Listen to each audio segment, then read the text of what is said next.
Bienvenue dans cette nouvelle vidéo. On va voir ensemble ce que ça veut dire gérer ses émotions et comment tu vas pouvoir apprendre à gérer tes émotions. Je m'appelle Nina, je suis coach en développement personnel. Mais avant ça, j'étais maître nageur pendant longtemps. J'étais au bord des bassins et je vais faire des liens avec mon histoire pour que tu comprennes mieux comment on fait pour gérer ses émotions, quelles sont les informations cachées derrière les émotions, c'est quoi une émotion, à quoi ça sert. L'émotion, ça surgit dans ton corps d'abord. Ton corps, ensuite, il t'envoie des informations qui remontent au cerveau. Et toi, tu vas euh, donner un sens à cette information. Et ça va diriger ta vie, en fait. Donc, c'est lié à 5 informations qui sont derrière l'émotion. Donc, l'émotion, par exemple, la première information que ça te donne, c'est si l'environnement, il est bon ou pas, si tu te sens bien ou pas. Il n'y a pas de bon ou mauvais d'ailleurs, c'est est-ce que ça te correspond ou pas. Est-ce que tu es au bon endroit ou est-ce que tu as juste à rediriger, à changer d'environnement. Il n'y a pas de bon ou mauvais. C'est pas positif ou négatif. C'est est-ce que ça me correspond ou pas, tout simplement. Comme si on était un peu des êtres, on est quand même un peu des êtres vivants, on fait partie du règne animal. Voilà, les plantes, n'importe quelle plante ne pousse pas dans n'importe quel endroit. Il y a même des plantes qui sont dites endémiques, ça veut dire qu'elles sont spécialisées dans une région spéciale du globe. Elles ne poussent qu'à un endroit. Par exemple, moi j'ai vécu en Corse, il y a des plantes qui ne poussent qu'en Corse. Donc, ce n'est pas tu n'es jamais une personne qui a des émotions fortes et qui n'est pas, qui est disproportionnée. C'est juste que oui, tu n'es pas adapté dans le sens, tu n'es pas à la place où tu devrais être en train de pousser, de t'épanouir. Ça, c'est très fort. Euh, Par exemple, le gypaète barbu, c'est un oiseau qui vit en Corse. Il ne vit qu'en Corse. C'est une espèce endémique. Il ne peut pas se développer ailleurs. Il a besoin de manger ce qu'il y a là-bas, de vivre dans les hauteurs qu'il y a là-bas. Je me rappelle plus exactement comment ça se passe. C'est très très loin ces années d'études, mais tu vois l'idée. Donc, si tu as des émotions fortes et que voilà, quand tu rentres, tu te dis c'est mon environnement, ça me convient pas. C'est juste que ça te convient pas et ça doit être OK. Et il faut accepter de lâcher prise là-dessus. Et c'est pas facile. Pour mon histoire, pour la petite histoire, moi, c'est des années au bord des bassins. Donc, au bord des bassins, nous, si tu vas à la piscine, peut-être que tu vois les maîtres nageurs assis et tu te dis, ça doit pas être trop compliqué comme métier. J'ai souvent eu cette remarque. Donc, moi, en tant que maître nageur, j'étais tout le temps en train de tourner autour du bassin pour savoir si quelqu'un avait besoin de quelque chose, pour savoir, voilà, que je ne loupe rien, parce que si quelqu'un se noie, c'est de ma responsabilité. Donc j'étais au bord du bassin, je tournais, je regardais que tout le monde soit bien. J'allais voir si je pouvais donner des conseils, j'allais voir si je pouvais régler la ligne d'eau, si je pouvais ranger un truc. Voilà, que tout soit bien organisé, qu'il n'y ait pas un endroit glissant, que j'aille voir Madame Untel parce que je sais qu'elle aime poser sa serviette à tel endroit et j'allais l'aider. Bref. Et donc toutes ces journées, au niveau de l'environnement, les informations que je recevais, c'est que le soir, je rentrais épuisée. Parce qu'au bord de l'eau, maintenant, c'est des piscines à débordement. Et donc, ça fait énormément de bruit. Donc, j'étais épuisée. Il y avait le bruit de l'eau. Il y a le bruit des groupes scolaires ou des groupes des centres aérés qui viennent, etc. C'est extrêmement bruyant. C'est aussi quelque chose que vous prenez pas en compte en tant que client, mais il fait très chaud. Il fait très chaud à la piscine toute la journée, c'est agréable. En maillot de bain mouillé, vous avez toujours froid. Mais les clients ont toujours froid. Mais voilà, moi, j'avais très chaud, il y avait beaucoup de bruit. Et je me disais, c'est que t'es pas assez forte. Il va falloir te faire violence, il va falloir y aller. Et tous les matins, j'y retournais avec ma boule au ventre et je me faisais violence et je me forçais à y aller. Parce qu'à côté de ça, j'aimais ce que je faisais. Et puis, il y avait tout un tas d'autres raisons qu'on a vues dans d'autres vidéos sur le fait de me sentir utile et puis d'être dans un endroit un peu refuge où c'était carré, c'était clair. Et ça m'a bien aidé à voilà, me relever après ce deuil, après cette expérience douloureuse. Donc ça, c'est un autre sujet. Mais si aujourd'hui, tes besoins fondamentaux sont comblés, si tu as tout ce dont tu désires, mais que voilà, tu rentres épuisé des journées, où tu passes des journées dans des environnements qui ne te conviennent pas, mais tu as l'impression qu'il faut te faire violence et que tu as du mal à lâcher prise là-dessus et tu te dis que c'est toi le problème. Ce n'est pas toi le problème. Tu n'as pas de problème. C'est juste que tu es une espèce qui est adaptée à un autre environnement. Tu dois habiter ailleurs, tu dois vivre ailleurs, tu dois passer tes journées ailleurs pour te sentir bien. Si c'est trop bruyant, c'est que tu as besoin de calme. Si c'est trop chaud, tu as besoin d'aller à la fraîcheur. Il y en a qui préfèrent la montagne, il y en a qui préfèrent les îles tropicales hein, pour les vacances. Voilà, rien que ça représente ce que tu aimes. Et ce que tu aimes, ce qui t'appelle, c'est ce pourquoi tu es fait, c'est tout. Pourquoi on croit qu'il faut se faire violence et qu'il faut se battre contre soi-même? Ça, c'est fini. Dans le développement personnel, ici, avec moi, c'est terminé. Donc ça, c'est la première chose. L'émotion, elle t'envoie des informations pour savoir si ton environnement, il te correspond ou pas. Ensuite, ça va t'envoyer des informations sur tes motivations, sur ce à quoi tu tiens, ce qui va t'énerver, ce qui va te rendre triste, ce qui va t'activer des émotions très fortes. Ça vient juste t'informer des choses auxquelles tu tiens et que tu n'es pas prêt à lâcher parce que ça fait partie de toi, ça fait partie, moi j'appelle ça des valeurs. Ça va être tes valeurs identitaires. Si on vient toucher à quelqu'un de ta famille, si on vient toucher à quelque chose de précieux, à une valeur comme la bienveillance, la loyauté, l'intégrité, ça va venir te toucher quelque part, ça va activer des émotions très fortes. Ça veut dire tout simplement que tu, tu apprends à connaître tes motivations, les valeurs auxquelles tu tiens, ce à quoi tu crois, ce à quoi tu tiens. Et c'est très lié donc à tes besoins. Et si tu me découvres aujourd'hui, j'ai un programme complet pour se reconnecter à soi de toutes les manières qui soient. Donc, avec ce deuxième point sur cette information que te donne l'émotion sur tes motivations, tes besoins, on peut se relier à ça facilement avec la communication non violente et puis les exprimer simplement en se reliant à ses besoins. Il y a différentes manières de se connecter à soi et puis je vais essayer de les lier ici avec les points qu'on va voir. Donc voilà, il y a si quelque chose est activé, l'environnement, on l'a vu, et puis tes motivations, ce à quoi tu tiens. Plus l'intensité est élevée dans ton émotion, plus tu es attaché à cette chose, à cette valeur, à cet aspect-là. Plus c'est important pour toi. Ça te donne énormément d'informations sur ton fonctionnement, sur ce à quoi tu tiens. Donc, c'est impossible de lâcher. Ça, c'est pareil, c'est pas, on veut mettre du lâcher prise partout, mais il y a des choses qui sont importantes pour nous, qui sont non négociables. On ne peut pas mettre du lâcher prise partout, n'importe comment. Le lâcher prise, c'est quand j'ai compris qui je suis, comment je fonctionne, et on va le voir après dans les trois autres points. Peut-être que c'est ma lecture du monde après qui me fait souffrir, mais en tout cas, mes motivations, mes valeurs, c'est intrinsèque. C'est pareil que pour l'espèce endémique, ça fait partie de toi. Ça, c'est pas négociable. Le troisième point, l'information que te donne l'émotion, c'est une information sur tes représentations, sur tes interprétations. C'est ce que je dis souvent, c'est ta carte du monde. En fait, selon les situations que tu as vécues, comment t'as grandi, comment tu as vécu les situations, tu interprètes les choses à ta manière unique, avec ta carte du monde. Quelqu'un qui a souffert d'un accident de voiture aura peut-être du mal à reconduire un jour. Quelqu'un euh, qui a perdu son travail va peut-être, s'il fait pas un travail sur lui ou sur elle, va peut-être croire que il n'a pas de valeur parce qu'il a perdu son travail.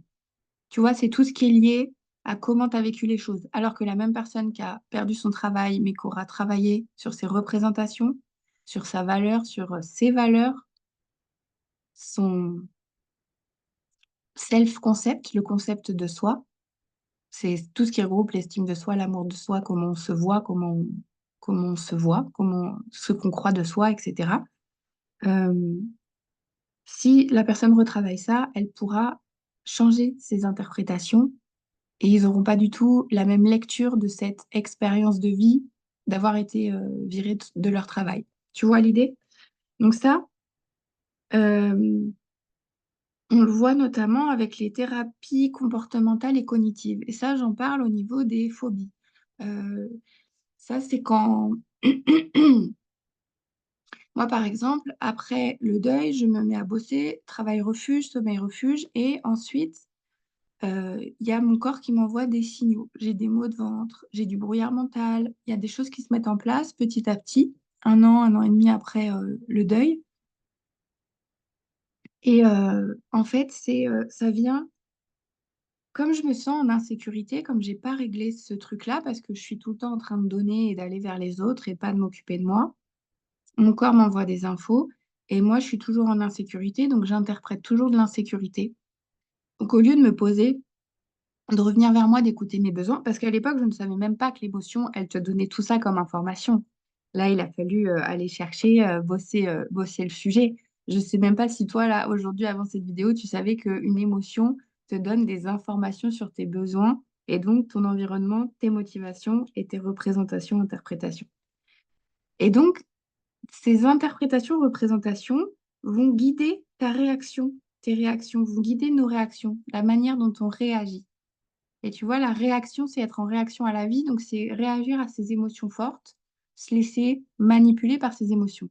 Alors que quand tu as le recul de tout ça, la compréhension de tout ça, tu peux agir, tu peux choisir. La réaction, c'est instinctif, c'est quelque chose c'est immédiat. L'action, c'est j'ai le choix, je prends le recul. Maintenant que je sais tout ça, qu'est-ce que je fais avec mes interprétations? Est-ce que c'est une interprétation qui me sert? Est-ce que c'est une interprétation qui me dessert? Est-ce que ça va créer du positif dans ma vie?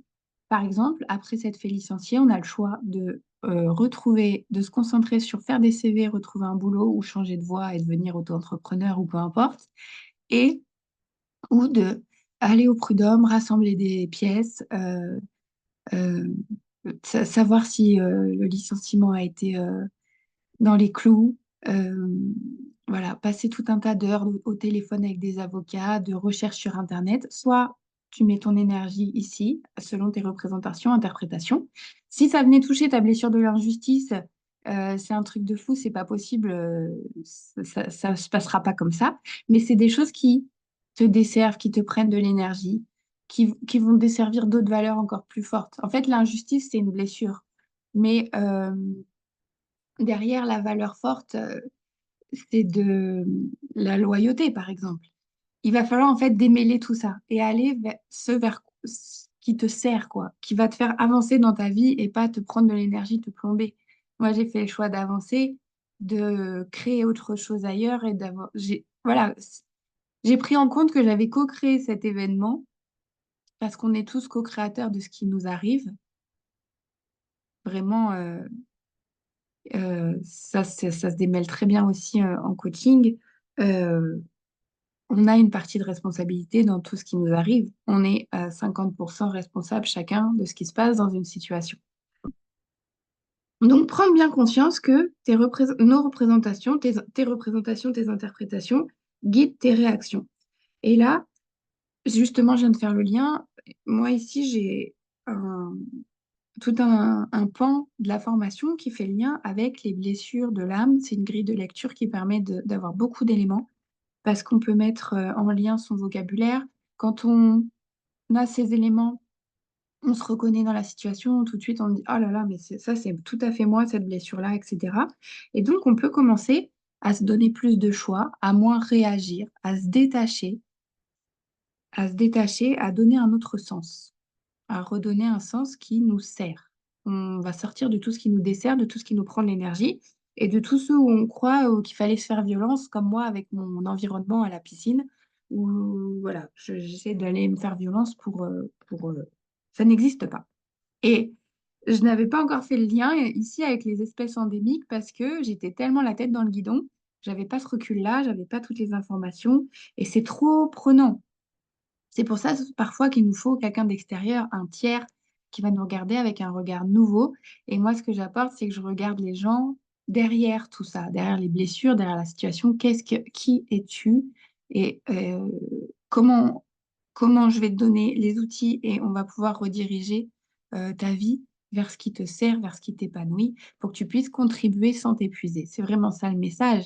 C'est que je sois maître nageur à m'épuiser au bord du bassin ou que je sois là en train de coacher et d'aider et d'accompagner des personnes, l'essence, elle est toujours la même. J'accompagne des personnes à découvrir des nouvelles compétences, se découvrir et s'épanouir. Sauf que là-bas, c'était pas mon environnement. Et quand j'ai pu arranger mes journées et créer mon environnement qui me sert, je peux m'épanouir comme une plante verte, tout simplement. Le quatrième point qu'on a, la quatrième information qu'on a avec nos émotions, c'est sur son passé, son histoire. C'est quand l'émotion paraît disproportionnée, c'est que ça vient toucher une corde sensible en nous.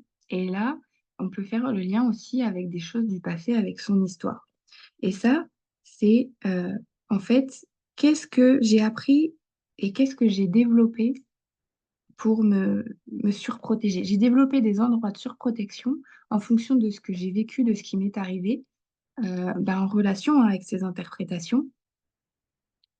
Et qu'est-ce que j'apprends sur mon histoire et sur ces endroits de surprotection? Est-ce que je continue à mettre des carapaces et à protéger, ou est-ce que je peux dépouiller l'oignon, comme ils disent en développement personnel, enlever des couches de protection, aller voir ce qu'il y a dessous. Alors, il y en a qui croient que c'est hyper douloureux, que ça va faire mal et que c'est... On n'a pas... Moi, par exemple, la première, je voulais pas aller passer des années en psychothérapie parce que reparler du passé, sortir le soir sous la pluie, il fait nuit et t'as parlé de tout ça, t'es en pleurs, je voyais pas l'intérêt. Par contre, juste avec le coaching, on est sur le moment présent.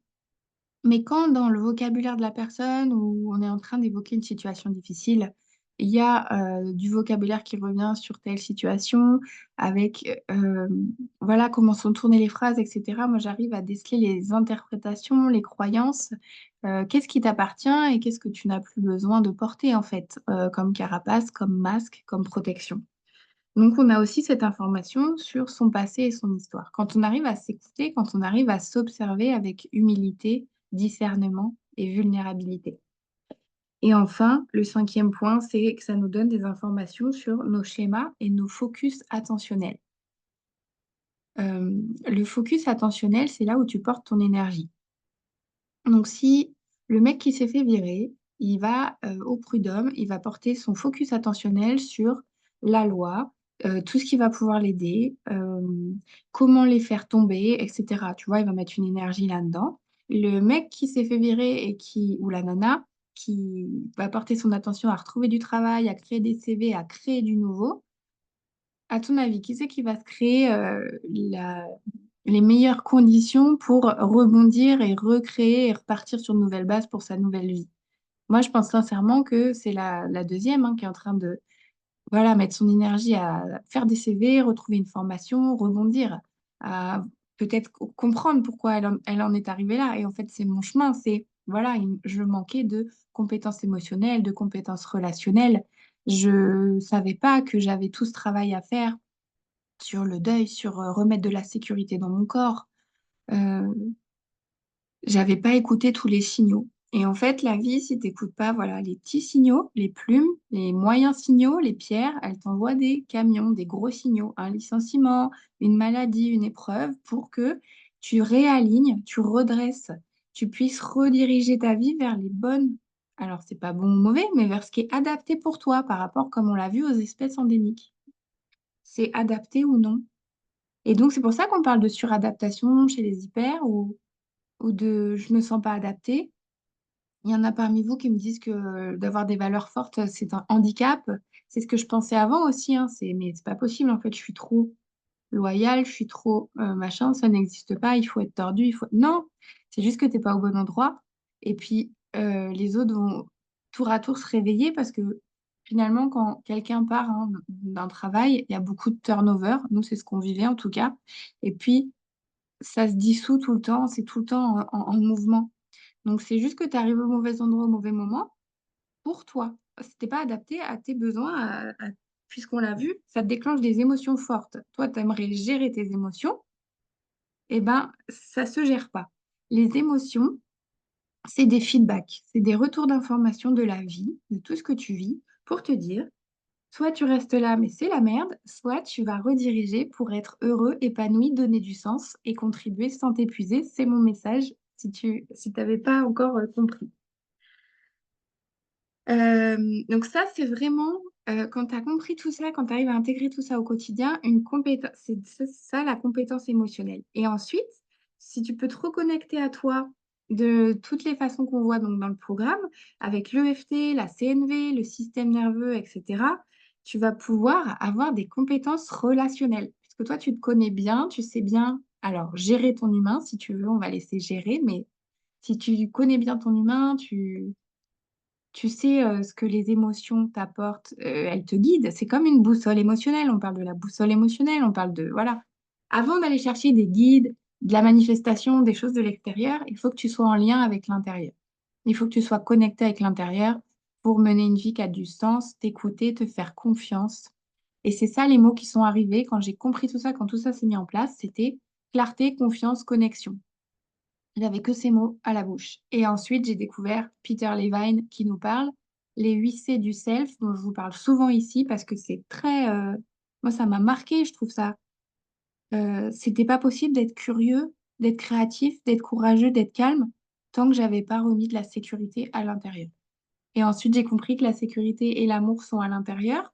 Et tout ce qu'on va vivre après va être en lien, on dit des matchs énergétiques avec qui on est à l'intérieur. Mais avant d'avoir fait ce travail-là, c'est un peu le bazar. On ne sait pas trop où aller. On est dispersé, éparpillé. On cherche de l'amour partout. Donc, on va faire des choix par peur ou par peur de manquer d'amour ou de, voilà, la dépendance affective, les relations toxiques. On va prendre des trucs qui nous conviennent à moitié parce qu'on n'arrive pas encore à s'écouter. On sait pas que les émotions, c'est, ah, mais en fait, tu as besoin de ça.